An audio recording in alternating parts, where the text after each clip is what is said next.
Dear son, you ask my reaction to long hair or beards on young people. Some great men have worn long hair and beards, George Washington and Abe Lincoln. If to you long hair or a beard is a symbol of independence, if you believe in your heart that the principles of this country, our heritage, is worthy of this display of pride, that all men shall remain free, that free men at all times shall not inflict their personal limitations of achievements on others, to demand your own rights as well as the rights of others, and be willing to fight for this right, you have my blessing.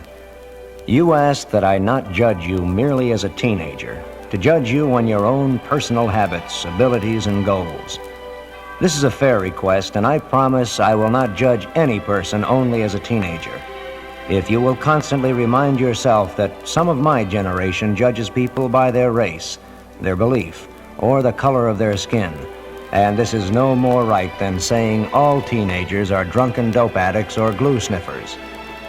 If you will judge every human being on his own individual potential, I will do the same.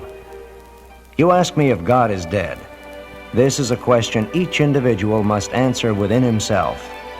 With a warm summer day, with all its brightness, all its sound, all its exhilarating breathiness, just happen? God is love. Remember that God is a guide and not a stormtrooper. Realize that many of the past and present generation, because of a well-intentioned but unjustifiable misconception, have attempted to legislate morality. This created part of the basis for your generation's need to rebel against our society. With this knowledge, perhaps your children will never ask, "Is God dead?" I sometimes think that much of mankind is attempting to work him to death.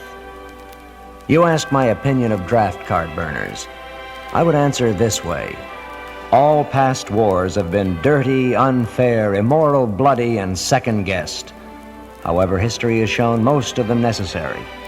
If you doubt that our free enterprise system in the United States is worth protecting, if you doubt the principle on which this country was founded, that we remain free to choose our religion, our individual endeavors, our method of government, if you doubt that each free individual in this great country should reap awards commensurate only with his own efforts, then it's doubtful that you belong here.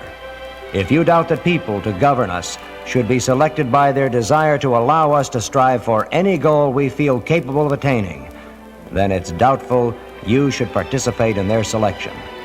If you are not grateful to a country that gave your father an opportunity to work for his family, to give you the things you've had, and you do not feel pride enough to fight for your right to continue in this manner, then I assume the blame for your failure to recognize the true value of our birthright.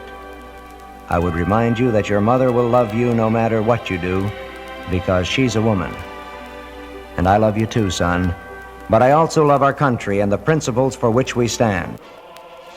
If you decide to burn your draft card, then burn your birth certificate at the same time.